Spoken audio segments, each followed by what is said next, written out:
Vamos lá para o nosso segundo episódio da nossa série de partidas clássicas. Se você não viu o primeiro, eu recomendo extremamente que você clique no card que está aparecendo aqui em cima ou no link na descrição do vídeo, porque a gente viu a partida mais conhecida de todo o xadrez, a partida da ópera, extremamente clássica, e se você não sabe do que eu tô falando, você precisa assistir aquele vídeo. Hoje a gente vai ver uma outra partida também antiguíssima. Essa aqui foi jogada em 1620, aliás, se é que ela foi jogada, né, mas isso eu explico daqui a pouco. É uma partida na abertura italiana, também bastante curta, assim como aquela que a gente viu no primeiro episódio, mas que envolve temas de ataque extremamente agressivos, sacrifícios, todo aquele tipo de coisa maravilhosa que a gente gosta de ver. É uma partida do Gioacchino Greco, que foi um jogador italiano, que foi um dos primeiros a documentar xadrez, digamos assim, as primeiras partidas e estudos e exemplos que a gente tem de xadrez escritos que sobreviveram até hoje são desse cara aqui. Ele é tipo tão antigo quanto a época do Ruy Lopes. Ele escreveu algumas análises e também registrou algumas partidas. E eu digo que a gente não sabe se isso foi uma partida, porque a gente não tem certeza se ele realmente jogou isso aqui contra alguém ou se ele, digamos assim, jogou isso contra ele mesmo. Ele estava analisando o que poderia acontecer numa abertura. Porque a gente só sabe que é uma partida do Greco, a gente não sabe contra quem, né? O oponente é anônimo, é desconhecido, se é que houve um oponente. Mas isso não importa muito, porque no final das contas continua sendo uma partida muito interessante e divertida de analisar. E é isso que a gente vai ver. Se houve mesmo um oponente ou se ele tá analisando isso aqui sozinho, não faz muita diferença pra gente. Então, o Gioacchino Greco começa com E4, como eu falei, a gente vai entrar na italiana depois de E5, cavalo F3, cavalo C6 e bispo C4. Aqui, bispo C5 é a linha principal, isso aqui já é teoria desde a época que o mundo é mundo, lá em 1620 ele já estava sabendo dessas linhas, e C3 é o lance principal mesmo aqui, depois de cavalo para F6, hoje em dia D3 é um lance mais comum, só que o Greco jogou D4 aqui, ele já abre o centro mais cedo. Depois de ED4, CD4, o branco parece ter uma grande vantagem já, né? Porque ele tem esse espaço garantido pelos peões de D4 e E4. Só que o preto tem esse truquezinho para neutralizar essa situação aqui e não perder espaço, que é esse lance bispo para B4. Esse cheque aqui salva a situação, né? E aqui hoje em dia o lance mais comum é bispo para D2 nessa posição, bloqueando o cheque.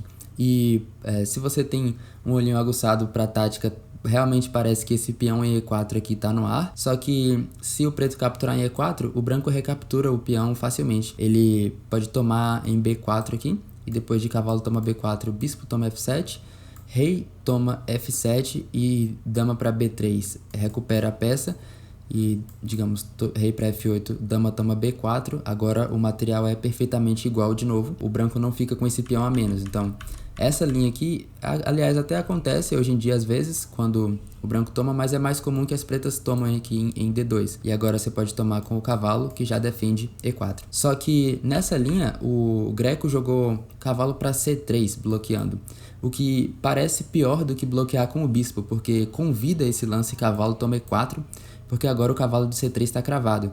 E aí, além de o preto já ter conseguido ganhar um peão na hora, ele acabou de tomar em E4, ele está ameaçando ganhar mais um, porque o cavalo em C3 está defendido só uma vez e ele está atacado duas vezes, pelo bispo e pelo cavalo preto. Mas essa é a ideia mesmo dessa abertura. Esse aqui é o ataque greco, inclusive essa linha é nomeada em homenagem a esse mesmo cara. E o branco está tentando aqui sacrificar um pouco de material por uma iniciativa de ataque, para começar a jogar peças em cima do oponente mais cedo, como a gente vai ver. Então, o greco nem responde ao fato de que ele está sob o risco de perder um peão aqui, quando as pretas tomarem C3. Ele faz o roque, o que prioriza a segurança do rei e abre a coluna E para um ataque mais para frente. Agora a torre está a um movimento de vir para E1 com cheque e colocar o rei preto em apuros. Aqui as pretas, extremamente gananciosas e materialistas, tomam em C3 com o cavalo e depois de BC3 tomam mais uma vez. E aqui o preto já tem 2 peões a mais. E eu acho que essa é uma oportunidade boa para ressaltar um fato cultural, digamos assim, que é nessa época do xadrez romântico, que é a época na qual a gente vai ver muitas das partidas desses primeiros episódios da série aí, existia esse conceito, digamos assim, de que xadrez era para ser jogado de um jeito romântico. Ou você sacrifica todas as suas peças em cima do oponente e consegue dar mate com qualquer que sejam as peças que sobraram, ou você sacrifica todas as peças, não consegue dar mate e o oponente vence com o material a mais que ele tem. Então, as brancas nessas partidas estão sempre jogando assim como uns psicopatas, sacrificando todas as peças em cima do adversário, e as pretas estão jogando jogando como outros psicopatas que aceitam todo o material que o branco jogar em cima deles. E a gente vai ver esse tipo de coisa nessa partida e nas próximas que vão vir por aí. Mas o que acabou acontecendo ao longo do desenvolvimento do xadrez é que os jogadores de pretas e também de brancas, dependendo da posição, né, aprenderam que não é necessário você sair tomando todo o material assim, e outros elementos, tipo segurança do rei e a atividade das peças, são muito mais importantes do que material, dependendo da posição. De modo que não vale a pena sair tomando todas as peças se o seu rei ficar muito estourado, né? E se ele ficar muito exposto em sacrifício ao material. Mas a gente ainda tá em 1620 aqui, ninguém sabe desse tipo de coisa. O que o preto sabe é que tem uma torre aqui que vai ser capturada e o fato do rei dele estar totalmente estourado no centro não importa. Depois ele se preocupa em tentar defender, primeiro tem que tomar o material. Então o Greco joga dama para B3 nessa posição e ele oferece a torre. Ele não tá nem aí pro fato de que essa torre aqui tá no ar, ele quer mesmo é o rei.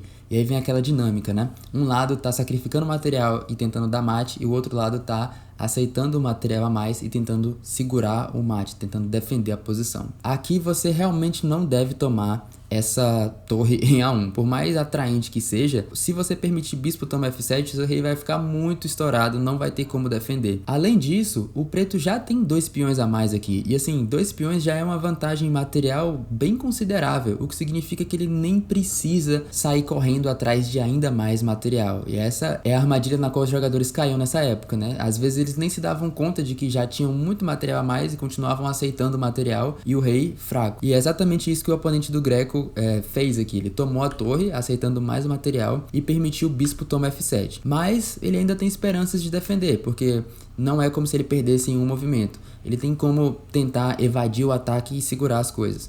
Para começar, ele joga rei para F8, tem que lidar com o cheque, né?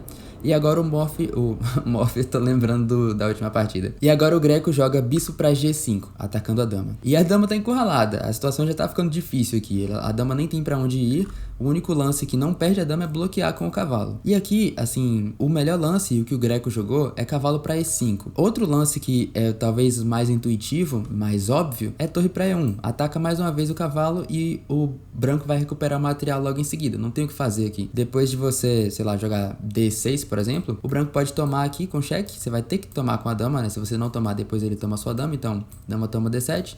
Torre toma D7, rei toma D7 e bispo para G8 seria um lance aqui.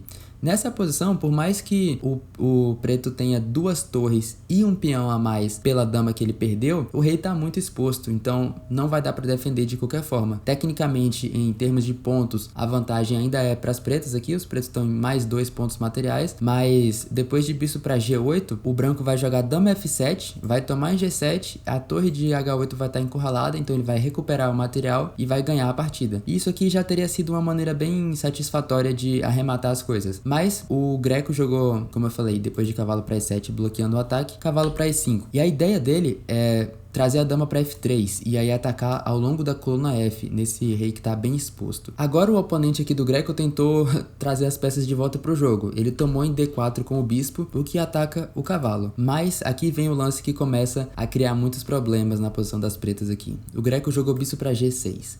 Que parece um lance absolutamente impossível, porque o bispo tá no ar e também o cavalo tá no ar. Mas qualquer das peças que você tome, você perde, porque o Greco tá ameaçando dama para F7, checkmate nessa posição. E ele tem 2 peças dando suporte. Se você tomar o bispo, dama para F7 é mate com suporte do cavalo. E se você tomar o cavalo, por outro lado, aí dama para F7 é mate com suporte do bispo. Então não dá para tomar nenhuma das 2 peças. O que dá para fazer aqui é tentar bloquear o ataque da dama, para você não levar mate em F7. E é isso que o oponente fez aqui, ele jogou D5, bloqueando a visão da dama a F7. Mas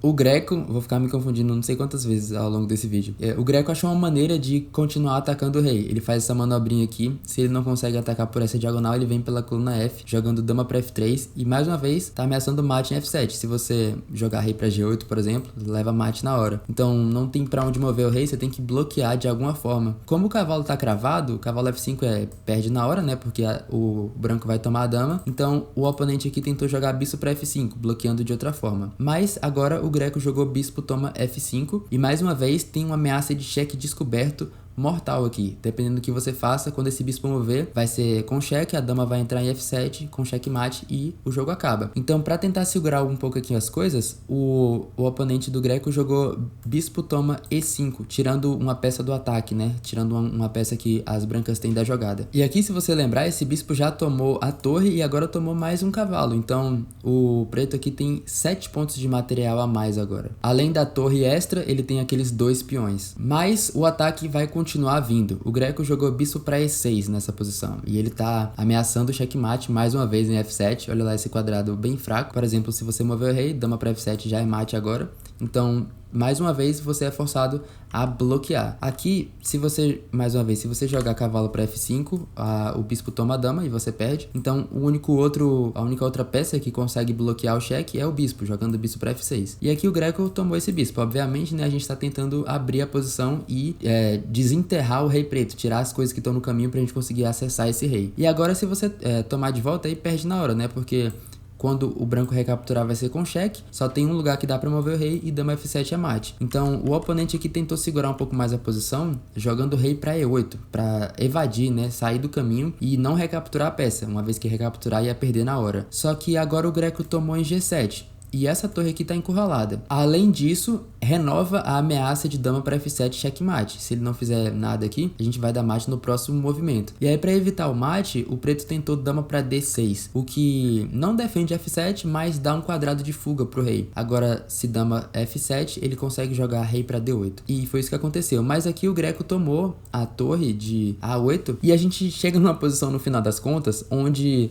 agora é o branco quem tem material a mais. E por causa disso, pelo fato dessa posição estar totalmente sem esperanças, o preto desistiu aqui e a partida acabou nessa posição. O que acabou acontecendo no final das contas foi um final diferente daquele que eu tinha mencionado, né? Eu falei que ou o lado consegue sacrificar o material inteiro e depois dar mate, ou o lado que tá com o material a mais consegue sobreviver ao ataque e aí vencer no final. Nesse caso aqui, o que acabou acontecendo foi que o Greco sacrificou um monte de material, mas o ataque dele foi tão poderoso que ele recuperou todo o material que sacrificou e depois ganhou mais ainda, e agora chegou numa posição onde o preto nem tem nada pelo que jogar. Além de estar com o rei fraco e estourado, ele nem tem mais o material para compensar, né? Pelo menos antes ele poderia dizer que ele estava com o rei fraco, mas tinha uma torre a mais. Mas aqui realmente é o branco quem tem a vantagem, vai ser só uma questão de converter. Então foi assim que essa partida terminou. Também 21 movimentos, um pouquinho mais longa que a anterior, mas mais um exemplo de partida clássica de ataque e sacrifício. Depois que a gente saiu ali da abertura, quando o preto aceitou a torre a mais, basicamente todo lance foi uma ameaça de mate ou uma ameaça bem grave de ganhar material. O preto foi só tentando defender, mas no final acabou sendo insuficiente, né? Então é isso, eu espero que você tenha gostado dessa partida também. Nos próximos episódios a gente continua vendo partidas clássicas e interessantes. Se você não quiser perder mais desses aí, se inscreve no canal. Eu te vejo lá e até o próximo vídeo.